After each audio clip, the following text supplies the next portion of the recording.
Hello and welcome to Keep On Cybertrucking, a podcast where EV enthusiasts talk about all things Cybertruck, electric vehicles, and technology. My name is Eric. We have Chase here. Will, congratulations to Will. Will is starting a new job today, so really stoked and happy for him that he found a job that's actually really, really interesting and really cool. I'm hoping that he's able to join us for a podcast episode here soon and hopefully kind of give you guys, a little bit of a rundown of what he's doing now, which, like I said, is really cool and interesting. Yeah, I'm interested.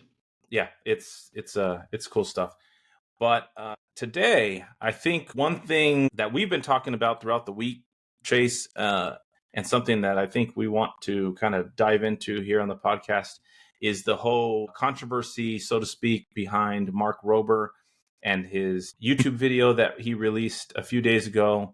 I believe the title of the YouTube video was "Can You Fool a Self-Driving Car?" There's a lot to talk about. There's a lot to get into. I think just with the title alone, when you're talking about "Can you fool a self-driving car?" what are you implying? You're implying a car that can drive itself, and not a car that has technology to help avoid obstacles. You're talking about a car that you can essentially lay back in and go to sleep, and it's going to drive yourself. And so, like I said, there's a lot of controversy with this video, and that is where I want to start with it, because one thing that he does in the video is he's working with a company called Luminar, who makes some, what is it again? What's the name of it? LIDAR? LIDAR. There you go. I'm sorry. Essentially, it's a tack-on LIDAR that they are wanting to sell to other company or other vehicle manufacturers, as far as I can tell, where it's like you could mount it on the top of the windshield and use it from there. Exactly. So I had a brain fart, so I couldn't remember that. But LIDAR, yeah. So it's Luminar makes a LIDAR technology that you can attach to your vehicle, and it helps with obstacle avoidance. And something that Mark Rober did in his videos, he's trying to show how good the technology is. And there's no denying it's great technology. But where I think the issues start coming up is the fact that he's unable to just show how great that technology is. He has to then take a jab at Tesla and their camera-based technology in their vehicles. And that's fine if you want to make a comparison. But when you title the video, "Can you fool a self-driving vehicle?" and you're not using self-driving technology, he's using Autopilot, which is essentially slightly smarter adaptive cruise control is what I would call it. That is not self-driving technology. That is obstacle avoidance, and he's trying to trick the cameras into not seeing the obstacle, and that's fair because the LiDAR does a great job with it. But then there's a lot of holes and issues with his test that has come to light after the video went live. And, the internet will always catch you. And so I want to kind of go over all of that and kind of show all the findings between all the internet detectives and kind of just break everything down. So, and especially the moment that it kind of got the most viral, and really what started it off was doing the whole Wile E. Coyote wall. But I think the idea is that he's obviously putting it in tests that people have been arguing against Tesla for years now. They're like, oh, well, vision-based systems can only go so far, because like, what if the camera can't see through what you're looking at, whereas LiDAR can see through things like smoke and rain and certain things. So it's obvious that LiDAR would have an upper hand on things you can't see through. But where this really becomes disingenuous in my mind is, like you said, that he was using Autopilot and not the latest FSD, where FSD is kind of, even Autopilot too, they kind of have the upper hand and even out that playing field by saying it's not just cameras, but it's also our AI algorithms running on top of it. Like, it's predicting what's going on. So, maybe if it notices that there's heavy rain, I know this for a fact, because when I tried FSD for the first time, it was in the rain. And there was a certain situation that it got me into it on the highway. They were like, whoa, I'm going to need you to take over, because it realized that it couldn't see through the heavy rain. But even then, when it noticed that there was low visibility, it did slow down like you would as like a normal human driver. Like, you're not just going to go like full speed into a bunch of, heavy whiteout rain that you can't see through. Exactly. I'm trying to queue up the here. I'm pulling it up right now. Hmm? So I want to show, just kind of get down to the nitty gritty of him. So let me set this up for anybody that hasn't seen the video. What he's doing is he's setting up a child, a mannequin, and he's like Chase was explaining, he set up some different ways to trick the cameras. He did fog, right? So he Hmm. put some heavy fog and he tested the LIDAR, and LIDAR did wonderfully with that. It detected the child still and was able to stop and didn't hit the mannequin. Which He one thing there? Why did they choose a child mannequin, not just a regular mannequin? so To that like was up the fear factor a bit. that was something that I know that some of these, like I said, internet detectives or people that are speaking about this, that goes into the whole. If we put a child mannequin, what does that do? That kind of tugs at people's heartstrings of, Mm-hmm. oh, Teslas are dangerous and they're going to kill our children. Mm-hmm. So it worked for my mother-in-law. I was watching this video live with her, and she's like, "Oh, like so you had that knee-jerk reaction to it." Yeah, yeah. and that and that's what's going to happen is that you have these people that could be older that are not up on all the technology and what's right and what's wrong, and they're just having that emotional reaction to it, and it's going to look negative on Tesla. It goes back to what we've been talking about, I think, last week when we were talking about jerry rig and how I feel like when you're that big of an influencer YouTuber, you have such a large influence on what, let's be real, on how people think. Because there's a lot of people that read headlines, will watch a video, and they take that as gospel. Yeah, it's a Um, responsibility, really. 100%. It's a responsibility. That's the best way to say it. It's a responsibility that a lot of these YouTubers and influencers, I think, fail to remember. I think they realize it, or they've realized it at a certain point, but they've gotten so big. And this is just my opinion, but they've gotten so big to where morals and ethics and that Mm-hmm. responsibility go out the window. Now it just comes down to who's paying me the most money. And I know that because, once again, I'm a very small scale YouTuber and I really try to never mislead anybody. I want to give just my honest opinions. Whether you like them or not is fine, but at least I can go to sleep and sleep fine knowing I just gave you my experience and what my feelings are. And you Mm-hmm. could take that however you want, but I feel good going to sleep because I didn't mislead anybody. And, I obviously don't have people banging at my door trying to hand me millions of dollars to promote something that maybe I don't want to promote, but hey, they're signing a check. And so, shoot, I'll do it. But that kind of seems to be what's happening here, right? With Jerry Rig and possibly Mark. And then, who knows? Maybe, so many other people that are out there, in the influencer world. But I wanted to queue up the video where what I was trying to explain is so he does the fog, he does water, he puts a bunch of water in the way of the Mm-hmm. mannequin. He does, what was the other one that he did? I can't remember what the other one was now. Oh, there's a couple tests where they just the mannequin came Yeah. out from Oh, last okay. second. He Yeah. had the mannequin come out from behind a car like at the last second. So Mm-hmm. there's a bunch of different tests, but the last test and the like big reveal test was he set up a styrofoam wall. They painted the wall to where it would be essentially the same backdrop if the wall wasn't there. So It's like Wile E. Coyote, yeah, basically. exactly. And so they're trying to trick the camera system with the Tesla and make it think that you could just keep driving on the road, Mm-hmm. even though there's a styrofoam wall there. So let me go ahead and pull that up, and then we can kind of take a look at the video as it was edited for YouTube, and then we can kind of go from there.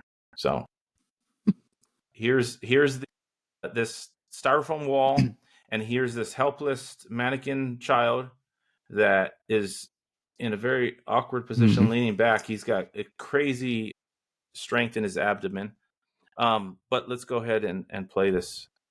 Not to mention it was pre-cut styrofoam ball to make it extra. Well, we're going to get into that because, once again, there's a lot going on in this video. And there's a lot that has been revealed that I think Mark wasn't even wanting to reveal, but Mm-hmm. obviously he has now.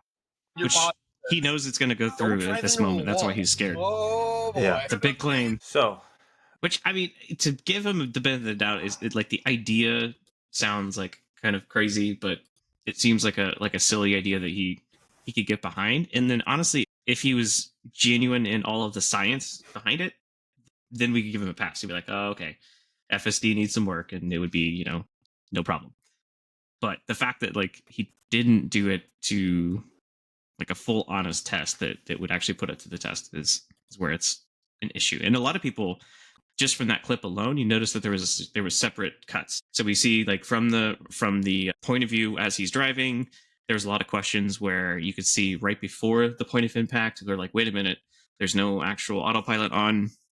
But we do know that from a couple shots before, he did engage autopilot like a few, I mean, I don't even know how many seconds, maybe like 8 seconds before you hit the wall. But yeah, we're gonna get into all of that. We're gonna, I have all that queued up to kind of break some of that down. But the first thing, like you said, there's a lot of questions. So our good friend Sawyer on X posed these questions that everybody has, right? So here they are.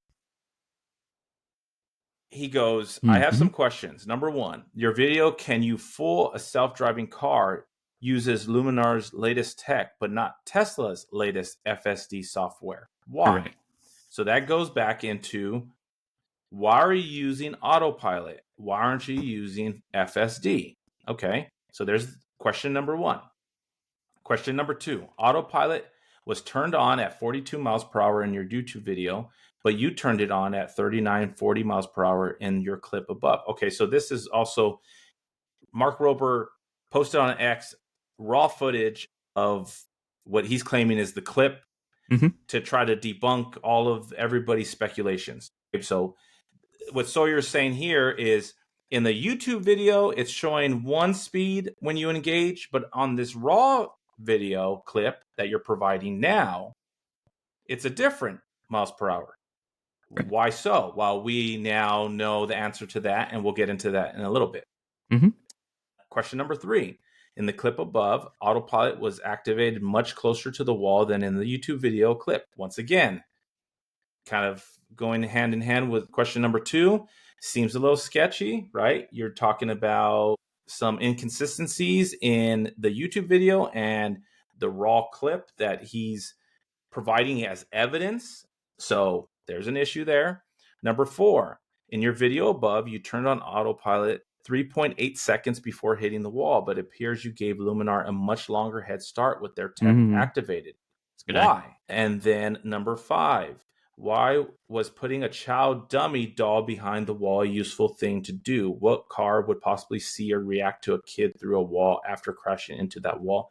Once again, we kind of touched on that as far as, I think that was all part of a way to kind of get people's emotions behind the test. 100%, yeah. So all valid questions, and questions that somewhat have been answered, or at least some of them have been answered. So what I want to do is, let's go ahead and look at the raw footage that he now provided. Well, no, actually, what I want to do is, there's also some more detectives that kind of pointed some things out. So let's go ahead and take a look at those things real quick. So Warren Redlick on X states, or shows some pictures. So he goes, Mark Rober, he gets a little aggressive, but he says it's a complete fraud. Images 1 and 2 show Autopilot was not engaged until shortly before approaching the wall. Image 3 shows Autopilot was not engaged as it got to the wall and was going 42 miles per hour over the 42 miles per hour AP was supposedly set at image 2. So just showing that inconsistencies. So right here, you can see Autopilot is not engaged. Right here, you can see that the rainbow road is now on the screen, indicating that it is activated. It also looks like a longer run up too, because that image, I believe, is from the take that we now learned about after the fact, but it wasn't actually the take with the styrofoam. Exactly. If you look close enough, you can kind of see the differences between that wall.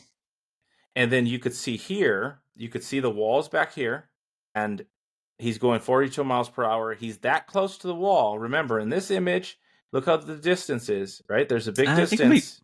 I think that might just be the grass in the background. It looks like so? just the grass. Yeah. Okay.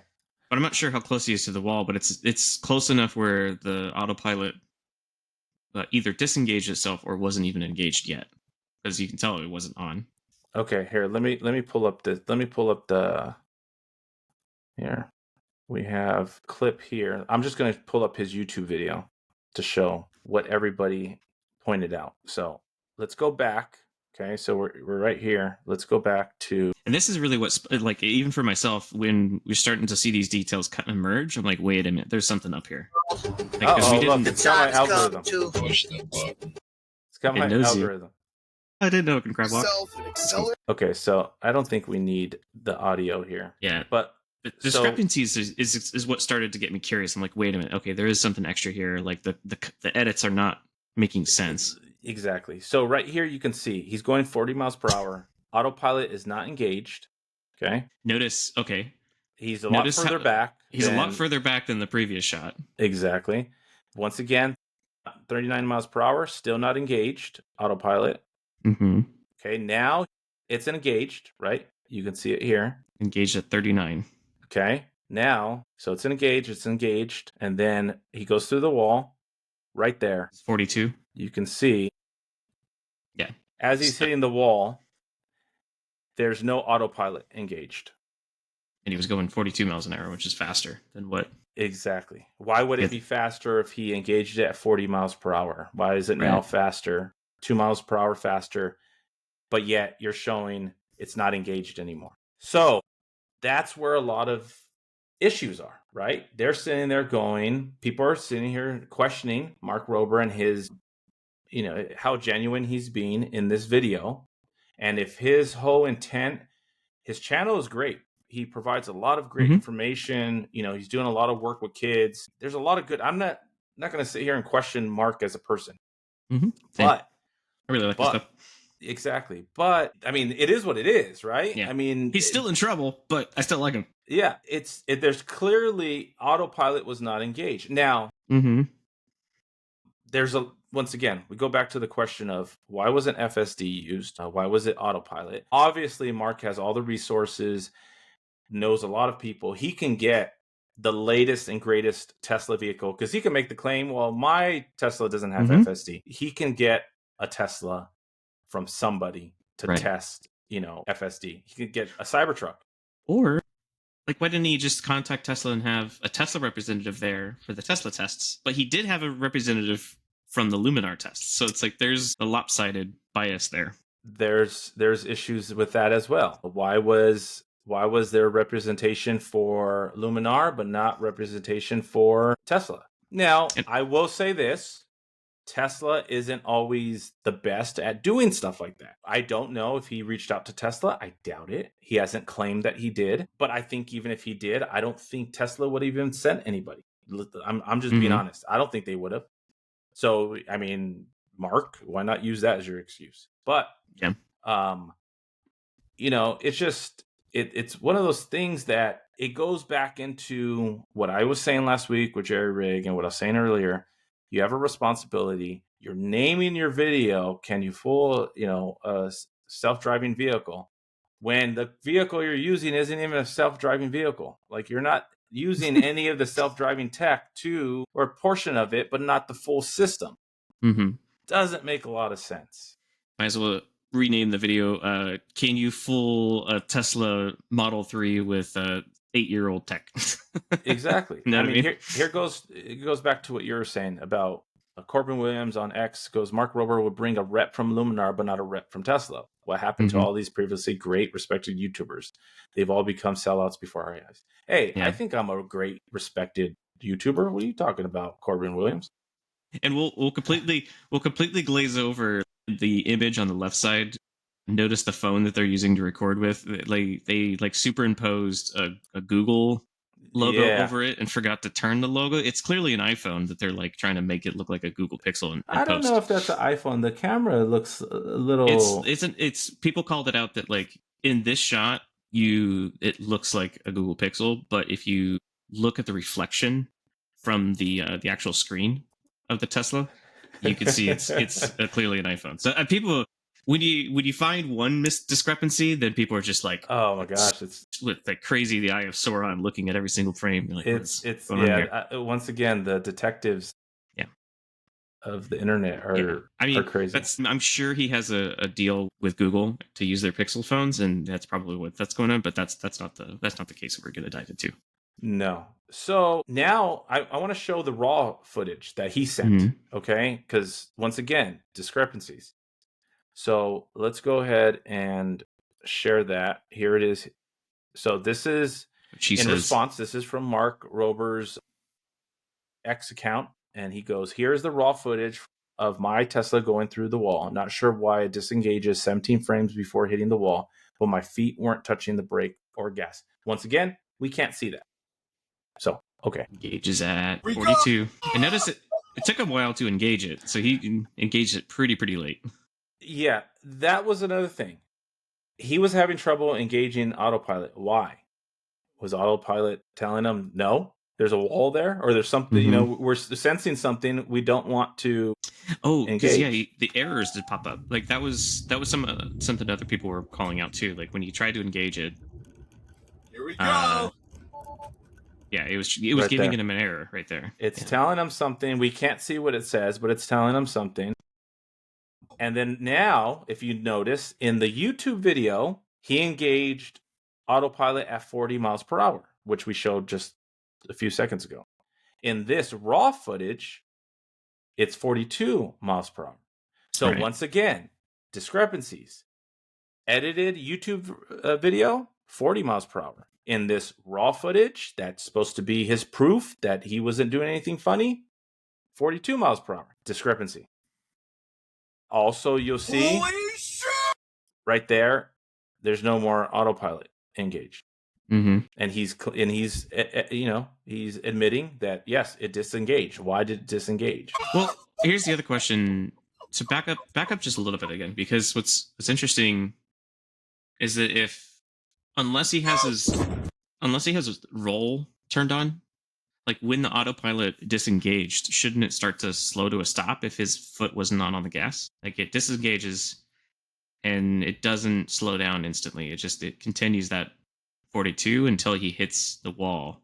My guess is he might have slightly still had his foot on the pedal, and that could have disengaged Autopilot, but as soon as he hit the wall, then he let go. Yeah.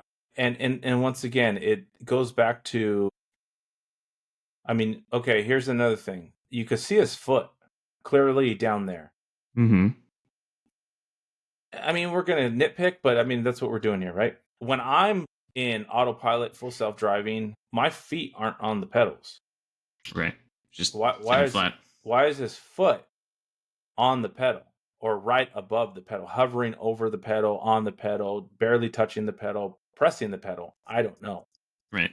But that's proof that his feet are over the pedal.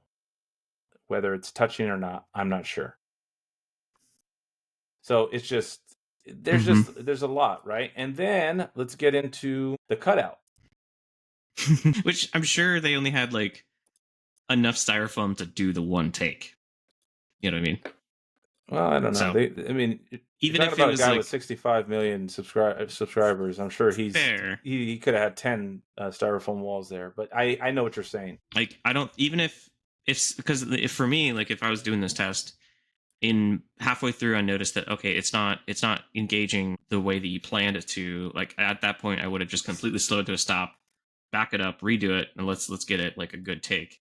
So it's completely honest in the one take. Yeah, wow. But people could argue too that it was engaged for 3.8 seconds, so that should have been enough for the computer to yada yada. Okay, so let's show this. So here's him going through this wall again. So as you can see, obviously they wanted to really play off of the Wild Coyote cartoon where he has the cutout with the marks and real dramatic and looks real cool.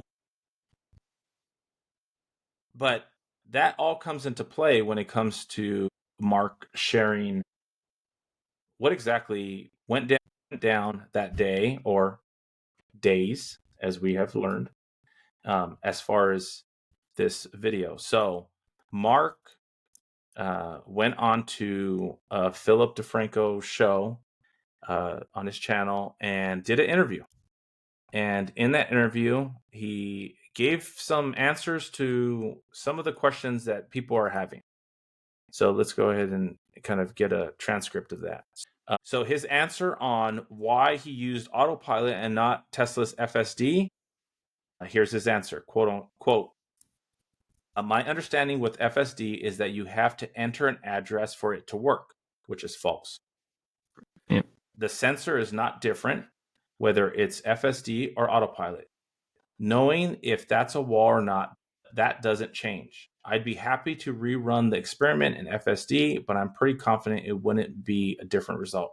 So that's a transcript, okay? But this is something that I noticed when I watched the interview with Philip DeFranco. Mark was very careful with his words. He was kind of stumbling a little bit with his words.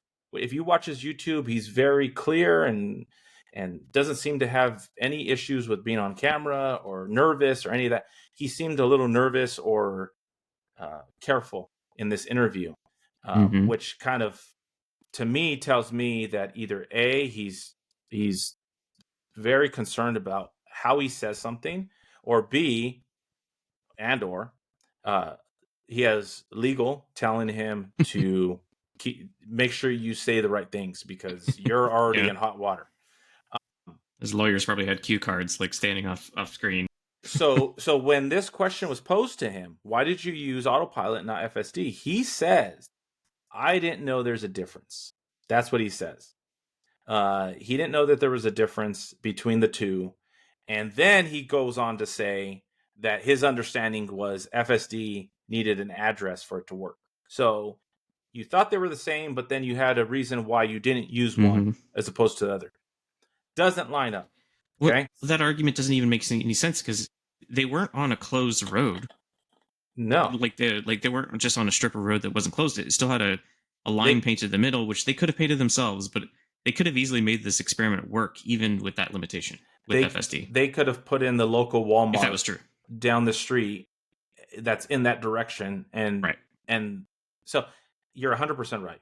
That's not a valid excuse, in my personal opinion. But that's the answer he gave. Okay. Number 2, his take on Autopilot disengaging half a second before hitting the wall. I don't know why it would disengage. I was not pulling on the steering wheel. My guess is maybe the ultrasonic sensors just disengage if they sense that something big is there.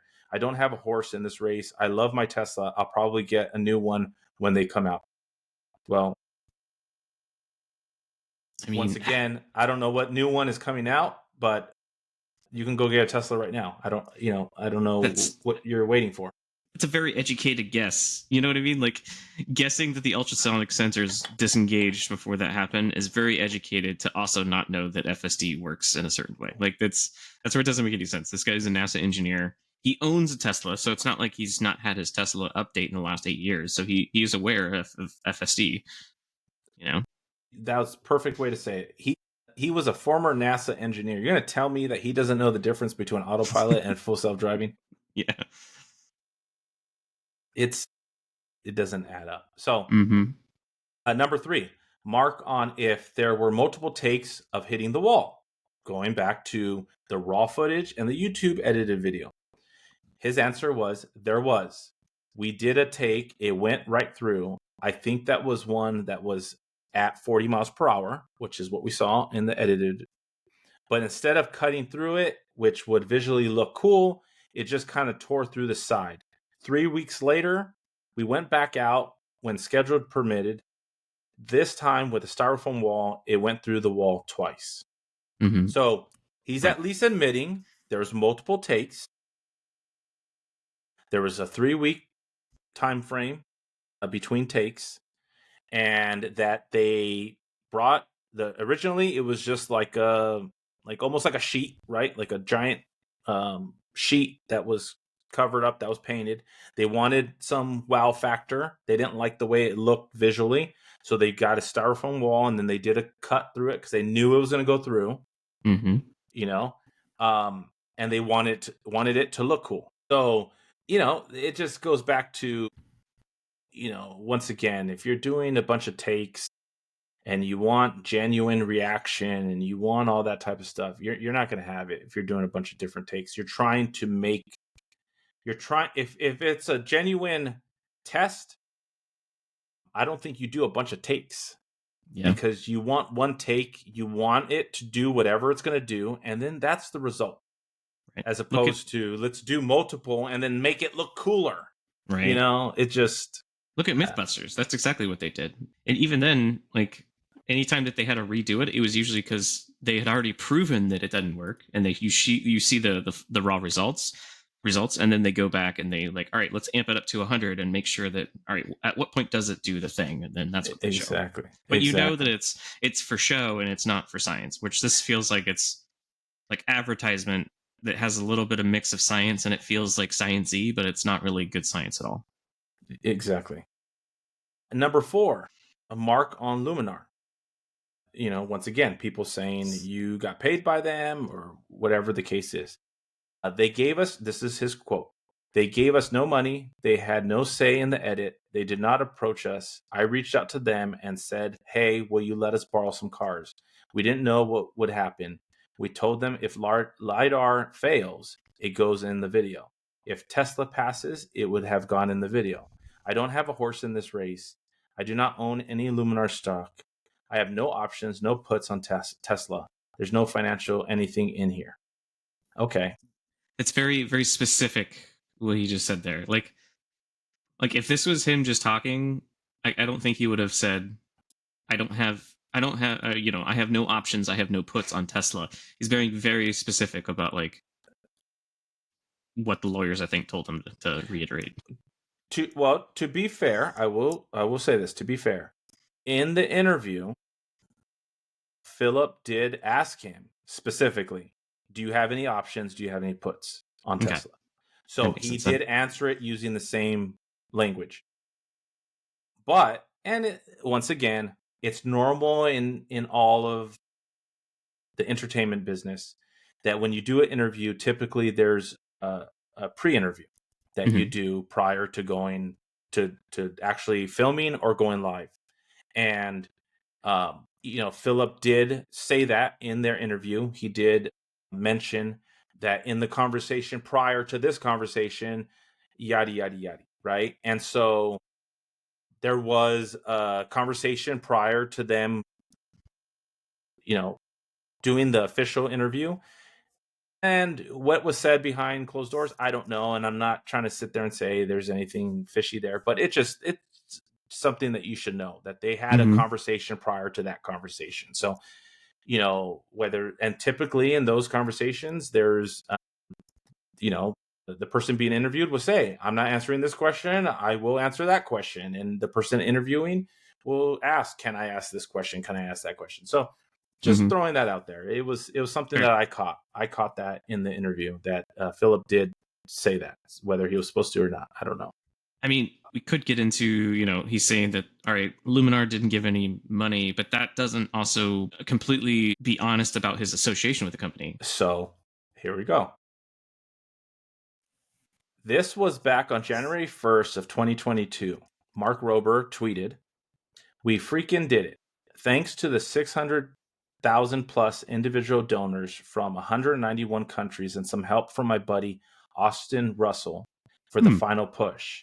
We hit our goal on removing 30 million of trash from the ocean.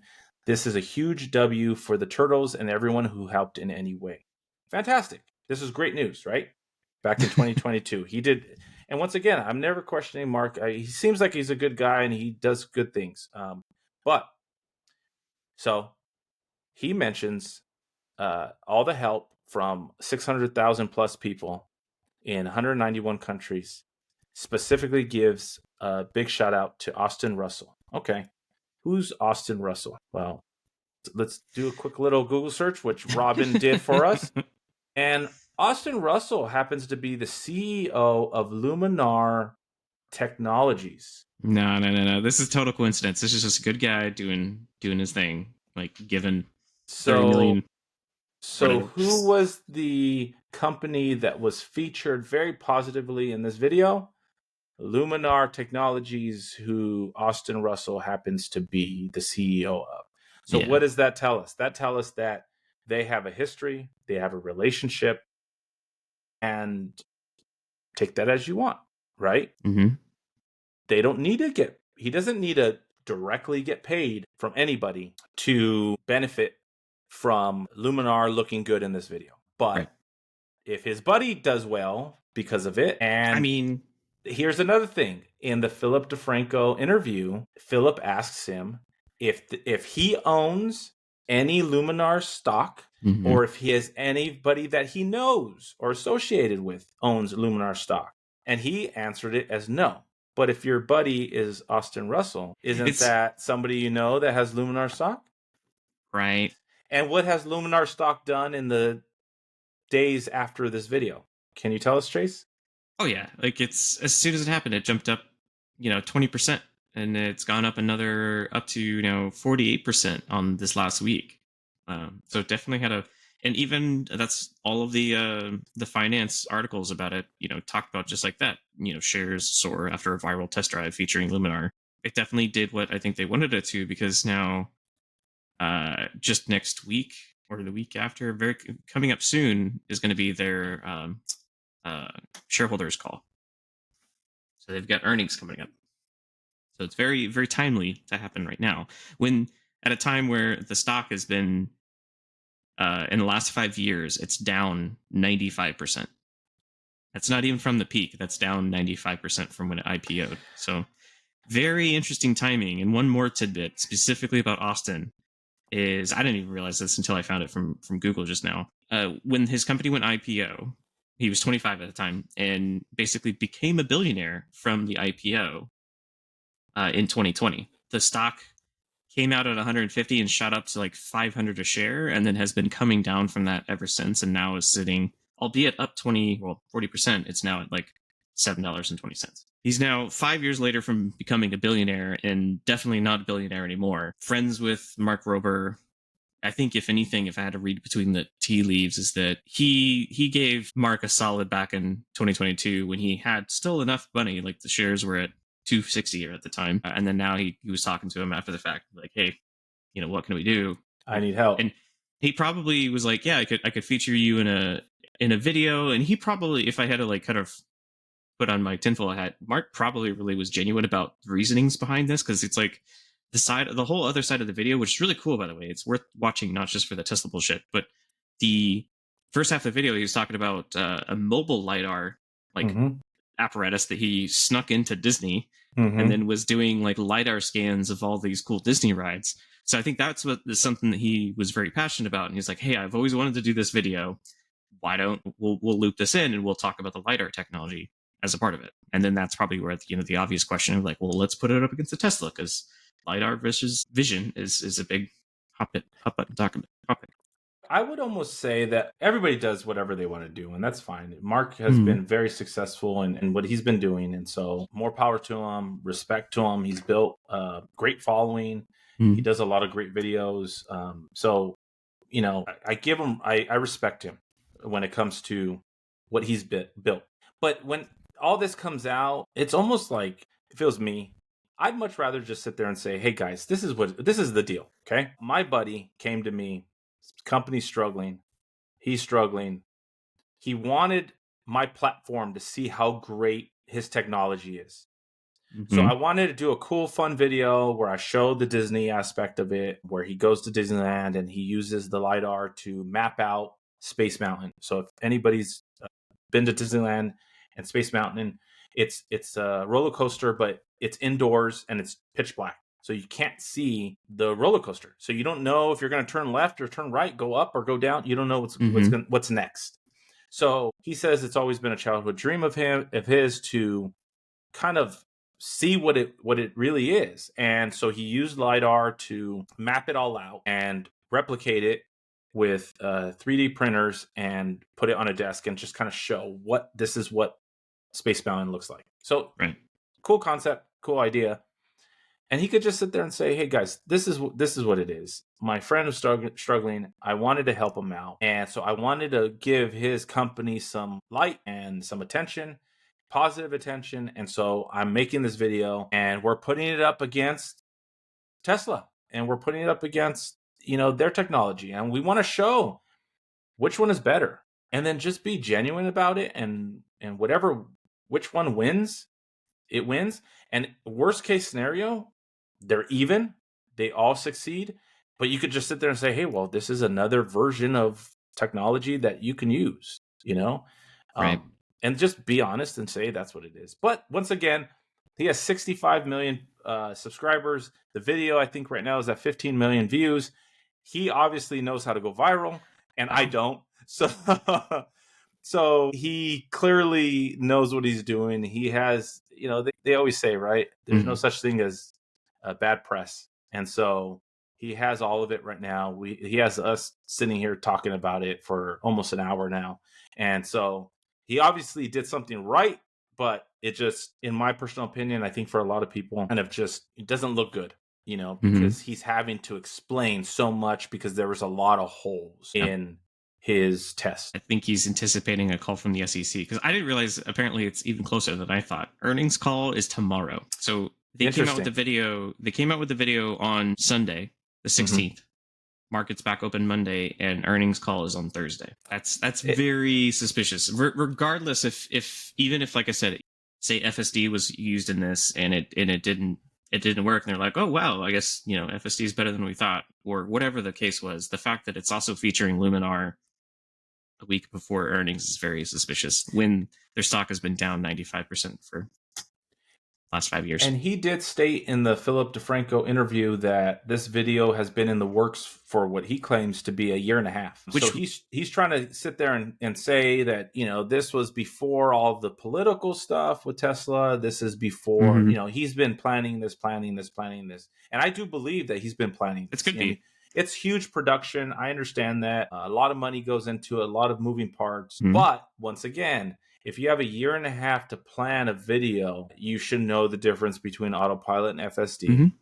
You shouldn't play dumb on that. The timing of when you release it, and the earnings calls, all of that isn't just coincidence. There's a lot of planning that goes into these big videos. Mr. Beast, Mark Rober, all these guys, these things are massive productions that a lot of people are involved in. There's a lot of, research that goes into these things. And so I don't buy the I didn't know approach, but I also know enough to know that when you're in a legal quagmire, you will claim to not know things to get out of it. 100%. So yeah, especially because Meet Kevin had a really good analysis of this and explained, because even in the description, there's, basically they're selling both Luminar and they're selling Mark's products with LIDAR in the names. There is very, very damning evidence that if Tesla would want to take a case, they could easily do that. Even if we were, like, say, give them another benefit of the doubt that, yes, this has been in the works for a year and a half. I found that a year and a half ago is when their stock hit a new all-time low that has not recovered ever from that. So they broke below that, that $59 mark around a year and a half ago. And I think that's, they haven't recovered from that. So if that's true, it would still kind of fall in line with this kind of theory. Yeah. And bringing up Meet Kevin. So Meet Kevin on his X account, and I believe his YouTube account, he posted a video where he's talking about the legalities of all this, or the potential legalities of all this, stating that Tesla has a good case as far as being able to sue Mark under and via the Lanham Act for false advertising, misleading an audience. Going back to our conversation last week about jerry rig, and us stating, that, is Elon petty enough and, willing to take the time and resources to do something against a jerry rig? I haven't heard anything, so maybe he has no plans. He did, I think, not stop following him at one point, right? After, well, I thought at one point, I don't know. I wouldn't put it past Elon to be that petty, but we'll see. Yeah. So, I don't know. I don't know if there's going to be any legal fallout from this. I'm not sure. I really don't know. But it just, once again, for someone who, for Mark and his channel, for someone who it's really the data that he's after and really trying to look into the science of things, there's some holes there. And it could have been an honest mistake of him just letting the production of it all get too much for him, where he had a lot of people in his team, saying, no, we need to do this, we need to do that, and we need to make it look a certain way. So let's tinker with this, tinker Let's put a with that. child mannequin behind the wall, because that's how it happens. Yeah, and maybe he just went, okay, whatever you guys say, you guys are the experts. But obviously he's the face, and so he's got to deal with the backlash. So what are you gonna do? But it's now there's already been speculation, and I think Philip in the interview with Mark stated such that there seems to be other YouTubers and people that want to do this test again, but test FSD, and even Mark said that he'd be open to that. So maybe there's going to be a follow-up.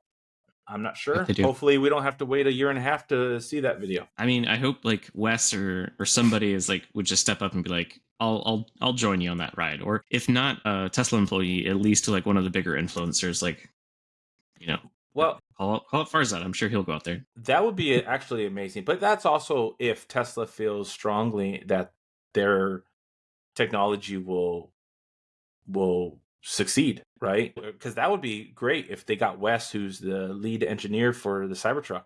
They get him to take a Cybertruck down to Mark and say, let's do this. You know what? That'd be the baller move if I was them. Wes is at Mark's door right now, knocking on the door saying, I got a Cybertruck. Let's go right now. Shit, and it's not just a foam wall, it's a real brick wall. And then they're like, oh, let's go. Let's see what happens. And you're sitting in the passenger seat. Okay. Yeah. And we're about to go through this brick wall because apparently it won't stop. We saw the crash test dummies. I mean, well, you're going to be fine even if you do hit the wall, but still. Exactly. So sign your waiver. That would be cool. Bring a camera crew, and you show up to Mark's door and you're like, hey, open the door. Let's go. Let's go now. I would like to see if Mark would sit there and say, oh, let's go. That'd be some good content. Anybody, I don't have a Cybertruck anymore. Anybody with a Cybertruck want to join me? Let's go find Mark's house. Let's go take a camera and let's go knock on his door. So yeah, I think if anything to save his credibility, I think he needs to absolutely do this test again. Yeah, we'll see if he does. He's probably got a backlog and he doesn't have time for it. So we'll see. Lawyers might have something to say. It's very interesting. But as we wrap this conversation up, I want to go back because I've mentioned him a few times. Let's go back to our good friend Jerry Rig. He had a nice comment on X when it came to Mark's informed video. Yeah, he puts RIP to FSD. So thank you for that analysis, Zach. That was very informative. Thank you so much. So got him. I don't know. That's kind of where that's the danger in this, is that he's pandering to the people that are already going out there and carving swastikas into Cybertrucks and spray painting Teslas, and it's just like it's feeding into the mob, and it's for what? Like it's clicks and stuff, but still, it's not worth it in the end. Yep, 100%. So we'll see. We'll continue to monitor this story and see where this all goes because it's very interesting. Very interesting. I'm very curious to see what Tesla's response will be and if they have a response and what comes out of all this. As we wrap up today's episode, there's a few things I wanted to share before. Number one, something that we've talked about many times when it comes to Starlink. Oh, yeah. This is huge. Yeah, is the fact, and that's why I wanted to mention it, because we could have just went the whole episode about Mark and then called it a night, but I wanted to share this. Yeah, this is really great. So SpaceX has introduced a new Starlink roam plan for $10 a month. So before, I think the cheapest plan was $50. Now this is something that you can use, like someone like myself, that I would probably only use Starlink when I'm out camping in remote areas. And I necessarily don't want to be paying $50 a month when maybe I'm only using it for one weekend a month. But for $10 a month, I get 10 gigs and any overage over that 10 gigs will be $2 a gigabyte. So And I think huge. 10 gigs is plenty, right? Because if you're out, for myself, if I'm out camping in the wilderness or out in a remote area, I'm probably not like watching YouTube or like Netflix or anything, something that's taking up a lot of data.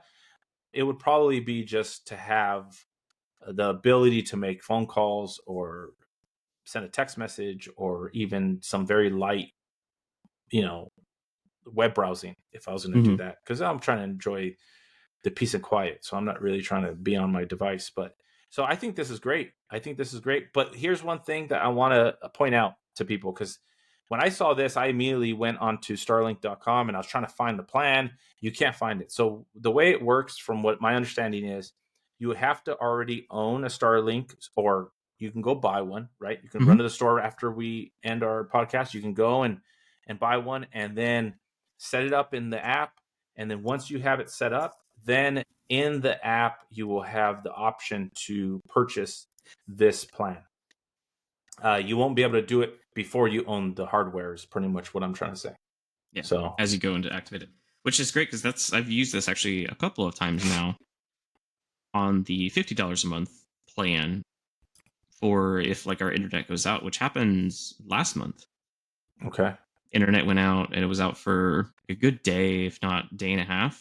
But still, like just having no internet and then being able to grab the Starlink and toss it out in the backyard and be back up at top of speed is great, especially for myself who works from home as well. So if there's anything really important that I don't want to run to the local Starbucks because that's a madhouse. When like our whole neighborhood once lost power and everyone went to Starbucks, so we had the one in town. It was just like Mad Max of everyone with their laptops, like That's trying to crazy. suck down as much Wi-Fi as they can get. But yeah, it's huge. And then not to mention like we have sometimes we have freezing weather out in Texas, and it adjusts our power a little bit. So being able to have like backup power with backup internet is really crucial to have.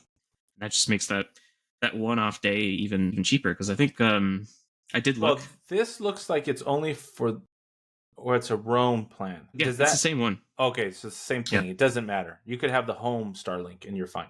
Yeah, you Okay. can have the classic Starlink. It'll still work. You can still set up the roam plan with it. Like, let me see. I used that one day. It was 15 gigabytes, and then granted, that's like our whole house is using it. Everyone's streaming like we normally would. So 15 gigabytes. What? So 10 gigabytes plus 2 overage charges. So that's say $16. It's not bad. That day. It's much Cheaper easier than than 50. $50.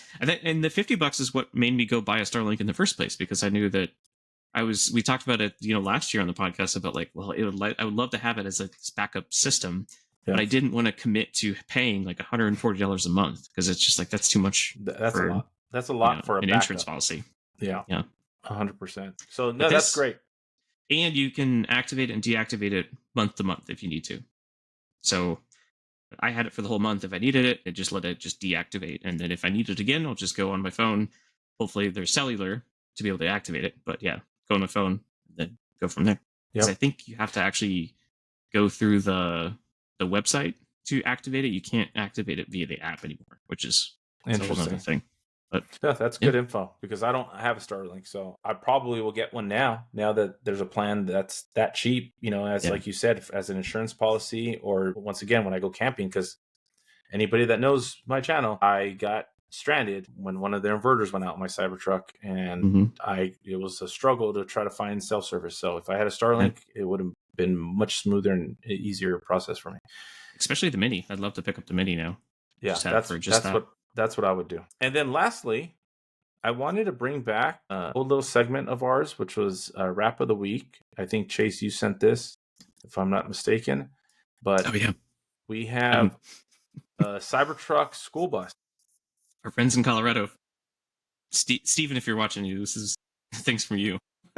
So this is really cool. I like how they put the school on the side. It's funny how they did that, and then the stop sign says chill. School. So it just, once again, we've always admired the fact that people are having a lot of fun with their Cybertrucks and the way they wrap them and all the cool designs. And so this is just another funny wrap that somebody has done. Mm-hmm. You know, they are, I guess, what we would call the winner of Rap of the Week for this week. So Especially nowadays, like with all the vandalizing going on, like I feel like I would almost want to put a clear coat PPF over top whatever wrap I had, just in case. Because then, say it does get spray painted, you can just pull the clear coat off. Yeah, it's absolutely crazy. It's nuts. I was actually talking to a buddy of mine who has a Cybertruck, and he told me something that I didn't realize. And he was telling me how he had his Cybertruck peed on. Somebody peed on his Cybertruck. And then he was showing me pictures of at work, someone in the building he works at, somebody's leaving Post-its on his Cybertruck with, you know, profanity and, you know, Mm-hmm. different things. And he has pictures of them. He showed me. It's just like, it's crazy. You know, it's just wild. We keep talking brazen, about it. That's what it is. Yeah, because that's why I never really worried about anything happening to the Cybertruck. Because I'm like, well, it's got cameras on it. Like, if anyone's going to do anything, they're the dumbest, you know, vagrant or criminal you could think of, because your face is going to be there, or you know, the context or whatever you do. And so, still, just nuts. 100%. So. All right, well, that's all I had for today. I know we spent like 50 minutes on Mark Rober and his video, but I think that was a lot of interesting stuff. To be continued. Yep. So thank you to everybody who joined us. Hugo, Jay, Mark, Chris, Doug, everybody. And we appreciate you. And we'll see you guys in the next podcast next week.